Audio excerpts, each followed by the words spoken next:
Hello, friends. Welcome to this week's episode of 30 Minute Thursdays, otherwise known as 30 Mint, where I bring you my weekly dose of fresh ideas and insights that are helping me to perform at my best. From my favorite recovery hacks, training philosophies, and analyzed guest insights, I will come prepared each week in hopes that you can apply these snippets to your everyday life. Now let's get to the show. If you find value here, please like and subscribe so that you don't miss future episodes. And for the true fans, leave a 5-star review on Apple or Spotify. Today, I will be diving into how to handle injuries that you suffer during training, be that in jiu-jitsu, strength training, running, any kind of sport that you love to do, how to handle it in those initial moments, and how to get back to the sports that you love. In today's episode, you can hope to take away information about why injuries occur in training, mistakes that people make during recovery, when to outsource your recovery, why rest should be considered a discipline, how to reduce the risk of injury, and when to return to sport. So if you play any sports, chances are that you've suffered an injury at some point in your life. And the downside to injury is that it can be really debilitating. On top of the fact that you're going to be limited in what you can and cannot do, if you're someone who lives an active lifestyle, it can be downright depressing to have to take time away from the things that you love. In my 15 years of doing this professionally, a lifetime as an athlete, and then picking up jiu-jitsu later in life as a hobbyist, I have sustained a significant amount of injuries, both acute trauma and aggravated injuries that just kind of pester over time. I've fractured my clavicle, broken my pinky, broken my wrist. I had chest surgery when I was 16, broken toes. I really ran through the gamut of it. And in addition to that, I've also spent plenty of time laid up from pushing it too hard in the weight room, from not respecting my warm-up. And I'm going to break down a lot of why I think these things happen in and out of training settings, and things that we can pay attention to as hobbyists, as people with athletic hopes and dreams, so that you can have more days doing the things you love and less time laid up on the couch. So one of the main reasons I think that injuries occur in training break down into a couple categories. There's acute trauma. So this is going to be something that is very, very blatantly an injury, right? That could be like a contusion. That could be you hear a pop in your knee super loud when you're playing basketball and you know that it's an ACL, MCL issue. You could have a broken finger, a broken wrist, something that visually you look at it and you know instantaneously that something horrific has happened. These acute injuries, I go back and forth on what degree of preparation can really prevent them, because you see it at the highest levels, right? The world's best athletes with the most thorough training facilities and staff with the best training programs suffer injuries. Look at guys like Derrick Rose, who've just been plagued with injuries throughout his career. It's devastating, but it happens even to the best. So if there's something acute that happens, unfortunately, that's a little bit out of our control. Even if you put your best foot forward, you've trained really intelligently, you work on a program, you have great chiros and PTs and good access to information. At the end of the day, if you play sports and if you do things that are fun, you're running the risk of getting hurt. I did this taking mountain biking up recently, and I actually sold my bike last year because I slammed so hard. And I've been mountain biking my whole life, but this one slam was so brutal that in an instant, it made me really check how much I value mountain biking. And I strength train constantly, but it wasn't enough to prevent the impact from being the impact. I was going fast and I fell, and that's going to have some outcomes, right? So thinking to sport, acute trauma is always going to be a reason that things happen. Another reason that injury occurs is repeated aggravation. And I think that this really boils down to a respect issue. If you are not respecting your body and you're not checking in with how you feel, how you're recovering, how you're prioritizing your sleep, whether or not you're hydrated, if you focus on your flexibility, and if you're strength training in a way that really promotes athletic performance in the things that you're doing, you can have something that just kind of nags at you. You know, every time you go into train jiu-jitsu, every time you get on the mat, you're like, my back's a little bit tweaked, or right in between my shoulder blades hurts, or maybe your neck's bothering you. And it's the repeated unwillingness to check it and then treat it as such and handle it that leads to this downline occurrence that could have been prevented just with a little bit of intention. So that's going to be repeated. I call it repeated aggravation. It's something that you're not respecting. It keeps happening. And then eventually it's going to present itself in a way that forces you to take time away from the things that you love to do. You see this in the weight room with deadlifting, right? Someone has a back that's bothering them a little bit. They keep deadlifting. The back keeps bothering them a little bit more. They don't respect it. They don't adjust their warm-up protocol, their intensity, their volume. Bam, they pull their back, they're laid up, right? That could have been avoided just by respecting what your body's trying to tell you. And then another reason I think the injuries occur in sport is mobility and flexibility. So let's we'll use jiu-jitsu as an example for the listeners. So if you cannot get into a deep squat at body weight, just standing in place, right? Arms out in front of you, descending down as deep as you can into a squat. If that is challenging, and in order to do that, you have to force space in your hips or drive your knees really far forward, lifting your heels off the ground, or round your upper back forward. This is a lack of mobility. Jiu-jitsu is going to force you into that position at some point. Whether you're in a scramble, you're going against someone who's heavier than you, someone more skilled than you, someone who has more aggressive power, speed that you weren't expecting. This position is so common, a very flexed hip position with tons of knee flexion. That's essentially guard from your back.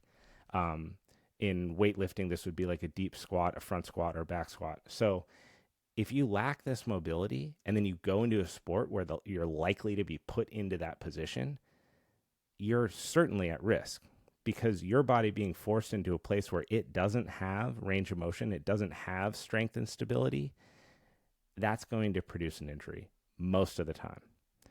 This could also happen with rotation. Many people lack rotation in their thoracic spine. So if you think about your thoracic spine's below your shoulders, above your waistband, right? It's that mid-back part. If you are unable to rotate in that area of your body without moving your pelvis alongside it, it's likely that you lack thoracic mobility. You lack that rotation. Again, going back to jiu-jitsu, you are going to get twisted in jiu-jitsu. Someone's going to be blocking your hips and moving your head. In golf, as you come up into your backswing, that's thoracic rotation and hip rotation. So if you lack mobility there and you go and you do 150 swings on the range and you force that position, the likelihood that something occurs down line, again, that's preventable is high. So just to summarize, acute trauma, repeated aggravation, lack of flexibility and mobility. One of those you definitely can't deal with. That's the acute one. Those are accidents. They're going to happen. Repeated aggravation you can catch early, and flexibility and mobility you can address yourself. Everyone could improve their mobility and flexibility, but it takes diligence. You really have to carve out the time each and every night to take care of it. Or at the beginning of your workouts, add another 2 to 3 minutes at the start of your workout just to get on a foam roller and see what feels good. What are your sticking points? What's flaring up that day? What needs to be addressed before you go into your training session? What needs to be addressed before you get out on the soccer field for your pickup game? What needs to be addressed before you play your pickup basketball game? All of these questions we should be asking ourselves, because if you're not addressing those things prior to the sport starting, again, the likelihood of injury is high. And this is something that I see all the times with clients that I help them recover from, coming back from injury, getting back to the sports that they love. So those are some preventable things that I think are worth thinking about. Next, we're going to talk a little bit about mistakes that people make in recovery from an injury. Now, part of this is a mindset piece. So if you don't anticipate that injury can happen, it's going to be very surprising when it does. And when that happens, most likely the first couple thoughts that are going to come into your head is, holy shit, I can't do the things that I love to do anymore. You know, those few things in your life that are the extracurricular activities, the surfing, golfing, pickleball, jiu-jitsu, whatever the things are that are outside of your family and your work life, that is going to be threatened when injury happens. So if you go through life expecting that it never will, and it does, it can be really overwhelming. And it's not that you should adopt a pessimistic attitude that you're just waiting for injury to happen, But it's important to consider that it may, so that when it does, you can act accordingly immediately. And what that looks like for me, and what this looks like when I work with clients, is immediately think about what you can do. So if you surf and you injure your ribs, right, it's going to be very tough to paddle effectively and paddle pain free in a sport where you lie down on the board on your ribs, right? So immediately going, I can't surf, everything's over, I'm just going to be stuck inside. Instead, think about what you can do. Think about the fact that you can still swim if it's pain free. You could put on a wetsuit and you could still keep up your conditioning with your shoulders and your swimming and your breathing. You can pick up other activities that you might be foregoing so that you can surf. Maybe you wanted to start a new strength training routine, and you can do that without impacting this zone that's being challenged in that sport. So the first thing is to accept injury when it has happened. Don't fret over it, and immediately start to look to what you can do. What are things that you can add back into your life that you might have taken out? What are things that you can do around the sport that might help it, that you would be neglecting if you were playing the sport itself? That's some important things to think about, because it's going to help you immediately start to wrap your brain around a productive and positive angle to getting your injury recovered and back to the thing you love to do. So for me, perfect example, jiu-jitsu. I tweaked the hell out of my neck in a tournament. I wasn't expecting to do it. I tried this takedown. I jammed my cervical spine. I know this for a fact because I went and got an MRI, which we'll talk about a little bit later on how to handle severe injuries. And I knew that there was a protrusion at C5, C6. And that's not something that you can go and do more jiu-jitsu with. So I had to take a step back, which is super hard for me. But instead of being bummed about not being able to roll, I thought about, what can I do? Well, I can still deadlift. I can still squat. I can still do most pressing. I can do core work. I can do conditioning. I can do battle ropes. I can do jump rope. I can do boxing. I can do striking. I can do footwork. I can go in, and what I did do is go into class and watch. All your senses are working when you're doing any sport. And when you are the one playing it, oftentimes you're missing out on visual components.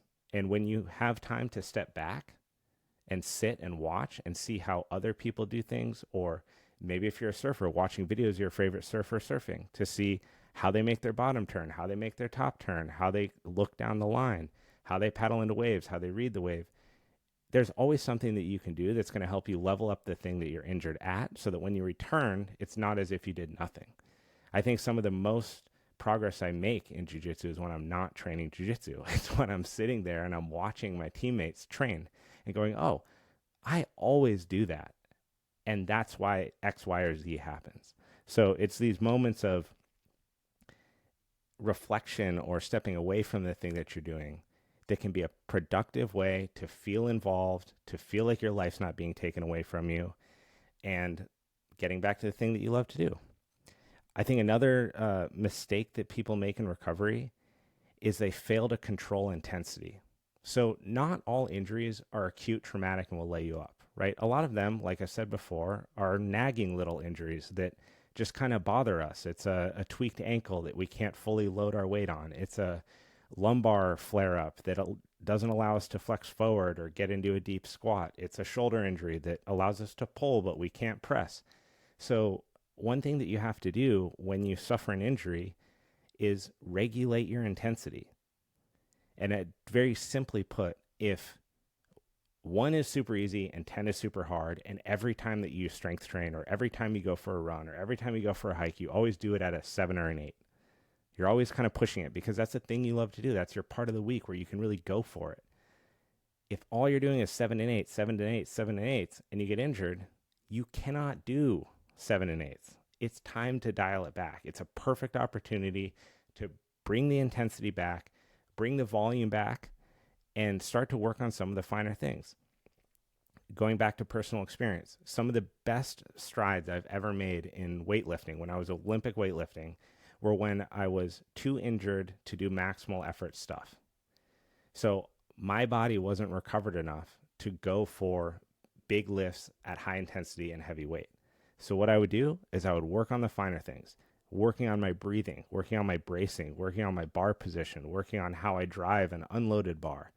There's always something that you can do, but you have to regulate your intensity and control that yourself.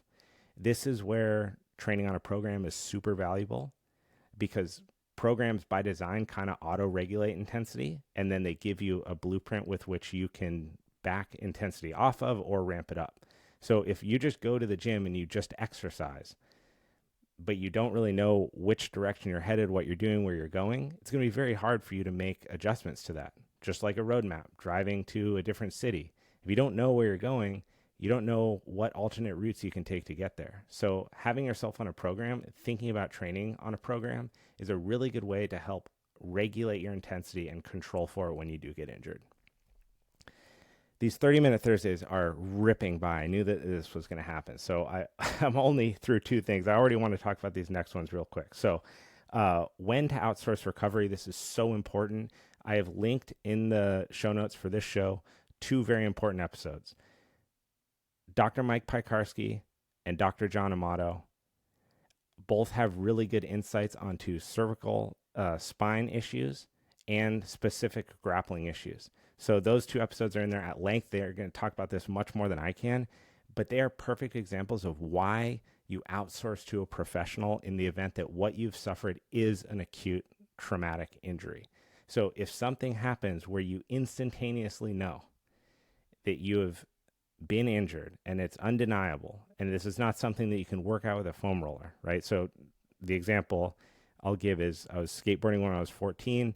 I tried to ollie this gap at my friend's house. I came up short. My wheels caught the pavement. I flew forward, pinky first, and I looked at my hand, and my pinky was at a 90-degree angle off of the finger.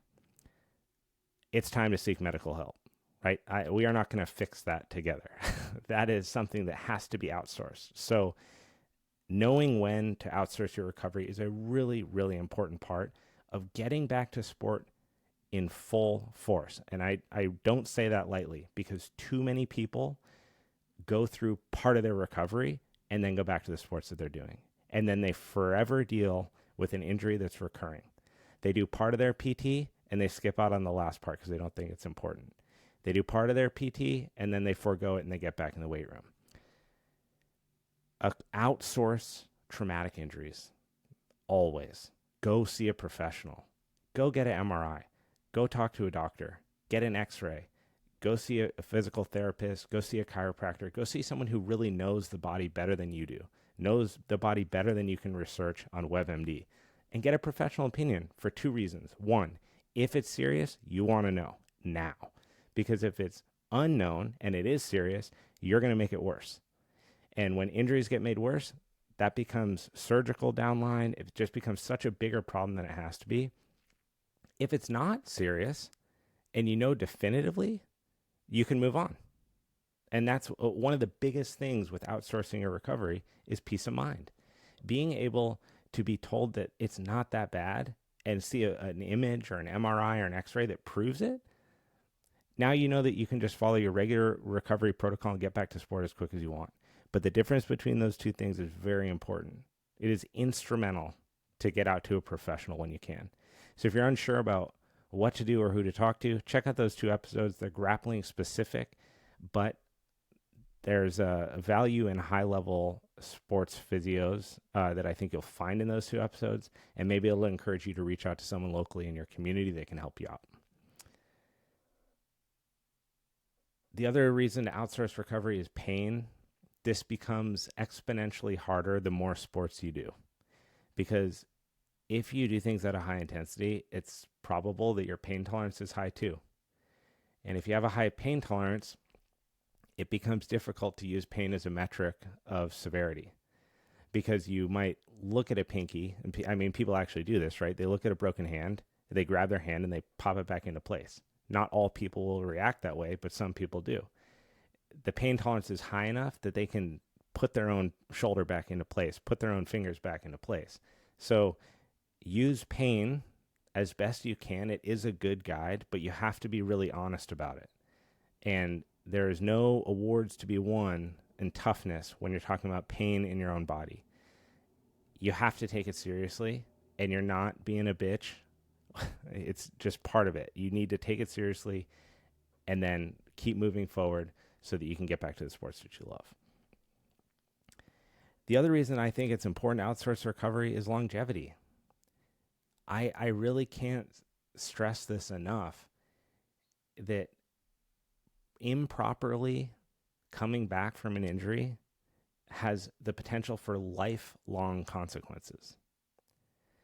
Lifelong consequences from not properly healing something. And that can happen for a couple of reasons. That can happen because you didn't know it was serious because it wasn't outsourced. That can happen because you knew it was serious and you took some steps to get it back. Or in the unfortunate case, it can happen because you did everything right and it's still just the skeletal and muscular system have been altered so much that they won't be the same. Two of those are more controllable than the other. So it's important to consider that. If you care about doing these things for as long as you want to do them, being really honest with yourself when you suffer an injury is super important. Rest is a discipline I'll touch on briefly. I just think that this is a beautiful point. It's something that I have struggled with my whole life, and I really feel like recently I've started to understand it. If you have a worker's mindset, work, leave it all out on the field, train super hard, you enjoy that kind of tenacity, that kind of effort, it is easy to overlook rest because you think that time spent resting is time wasted that could have been spent getting stronger, getting faster, getting more skilled, catching bigger waves, whatever it is. So learning to respect rest as disciplined as you respect effort is one of the most instrumental pieces of injury prevention and longevity, because that's actually when you get stronger.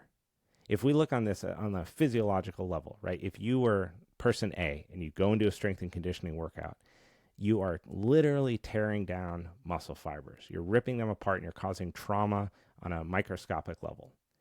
Your body repairs that site, and that's what allows you to become stronger, to do more with the same. If you're never letting that process happen, if you're not sleeping enough at night, if you're training too frequently, which can happen, if you're running too far for your training cycle, riding too far for your training cycle, if your power outputs aren't where they should be, this can all work against you. So learning how to rest just as hard as you train becomes super important. And this is getting easier and easier with wellness centers that offer sauna and cold plunge and stretch labs. I mean, they've really gamified recovery to a point where it doesn't feel like you just have to be sedentary, sitting at home, doing nothing. You can actually get out in public. You can create community around recovery. You can create relationships and social settings around doing things that are good for your body. And that didn't exist the way it does now 15 years ago. So however you got to do it, bundle it up, whatever you need to do to get yourself to respect the rest as a discipline, do it, because it will pay you tenfold. How to reduce the risk of injury. This is an important topic. Strength training, first and foremost.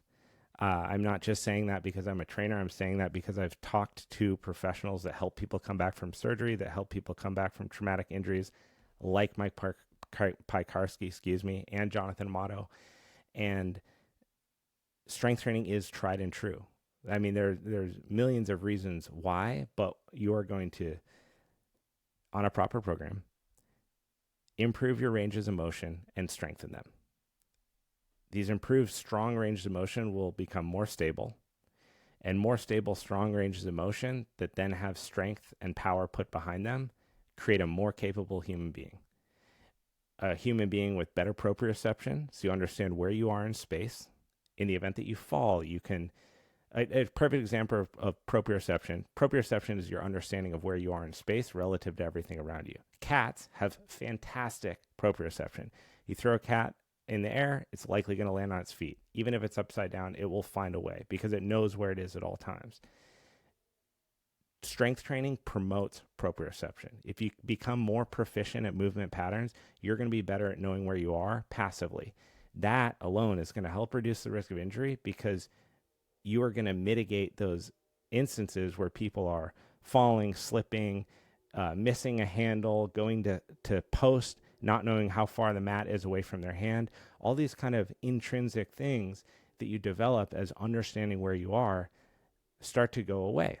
So strength training becomes very, very important for that reason, on top of increasing bone density, increasing muscle mass that surrounds the bones and protects it, better for your tendons, your ligaments. All of this, of course, falls under the umbrella of intelligent, smart strength training, not just going in and doing your buddy's brother's high school workout from 20 years ago where you're just bench pressing millions of pounds of weight, but pragmatic, thorough, strong strength training programs that are based on how you as an individual move become very important. Isometric neck exercises. This is a big Jonathan Amato shout out because he completely flipped on its head my entire understanding of how to use an iron neck and how to train for grappling, to ditch these 1980s exercises of head tripods and cervical compression and to switch gears into isometric resistance in different angles. For grapplers, jiu-jitsu players, mixed martial artists, your head and your neck are extremely valuable, and they're going to take a beating no matter how you cut it. So taking time to properly train those muscles to support this 8-pound bowling ball that sits on top of your shoulders, probably one of the best investments you'll make. And all you have to do is look to the mats. Go to any academy. I guarantee you, if there's 5 people on the mat, you're going to find someone with a neck injury. So reducing the risk of injury, you can also look to things like CARs, functional range conditioning. We also talked about those 2 episodes. CARs are controlled articular rotations. These are basically taking a joint through a rotation controlled with your own body weight. It's a great way to build proficiency within that. And it goes back to this point I talked on in the beginning, which is if you're going to take a pattern that lacks proficiency and then load it, you're only inviting injury. So if your wrist lacks rotation, flexion or extension, and you force it into flexion or extension from a wrist lock, from someone's Kimura transition, from your ski pole jamming into the snow, from pressing up on your board, falling, having the board hit you again, from jamming it in basketball. I mean, there's so many different ways to injure that joint, let alone all the other joints. Doing CARs is a really good way to explore what ranges of motion your body has with your own resistance. And then as you build that proficiency, you can take it and put resistance on top of it. I'll also link a video to what CARs are. There are things that you can add to the beginning of your workouts, beginning of your training sessions, pre-surf, pre-run. I'm starting to go real fast here because I want to keep these under 30 minutes, and I just want to talk before we finish about when to return to sport. I'm going to spend the last 3 minutes here talking about this. Like I said before, pain is a good guide, but it isn't the best guide because it can be swayed by emotion. If you miss the sports you love doing and you're excited to get back to them, you might overlook pain to go and do them. So use pain as part of your system to decide whether or not you're ready to go back to sport, but couple that with body weight assessment, taking your body through exercises and ranges of motion and movements that you would find in your sport, but without any resistance. So in jiu-jitsu, if you are on your back or rolling in transition on your knees, take some floor space in a gym, throw out a yoga mat, and explore some of those patterns. Now, if you're working with a physio, if you're coming off a surgery, you need to stick to their plan 100%. Do not deviate from it. Don't go and start exploring stuff with your ACL recovery on a mat in a gym. I'm talking about non-traumatic, not coming back from surgery injuries. Ones that you can explore on your own. If your elbow's been bothering you in training, see how it feels through a bodyweight push-up on an incline. See how it feels in a really high TRX row with barely any resistance. Start to explore that joint's action under the resistance of your own body and see how it feels, because it's going to tell you a lot about whether or not you're ready. If you go into a push-up and you've been suffering from a neck injury, and as you go down, you feel referred pain down your arm, it's probably not time to go back to grappling, because something in that vertebrae is still pressing on the nerve and it's giving you that referred sensation. So using body weight exercises, using pain, and then checking for asymmetries in range of motion. If, for example, you can flex both your feet forward away from you normally, but then you do it again and you have an asymmetry in that flexion or extension, that's an indicator that whatever happened is still limiting the joint's ability to operate. So this is a little bit zoomed in, but consider asymmetries in your body that didn't exist prior to the injury that are showing up now. And if you're able to get them back to a place that's more symmetrical, then you're good to go. If you get on your back and you go put someone in closed guard and one of your hips doesn't want to get into that position, but normally it does, it might be time to either A, work on that hip more with a foam roller, with stretching, or B, take more time off. I am calling it right there. That's the first episode of 30-Minute Thursdays. I really hope that you enjoy this. If you're still sticking around, please take a couple seconds, leave a 5-star review on Spotify. It helps this show get discovered organically, which is what matters most to me. This isn't a paid advertisement show. I really want to grow this community of people that are trying to level up how they live and get back to the sports that they love to do. So tune in this coming Tuesday for episode 101 of the Main Idea podcast, and the following Thursday for episode 2 of 30-Minute Thursdays. We went over by 30 seconds, but I'm going to cap it right there. I hope you have a great weekend.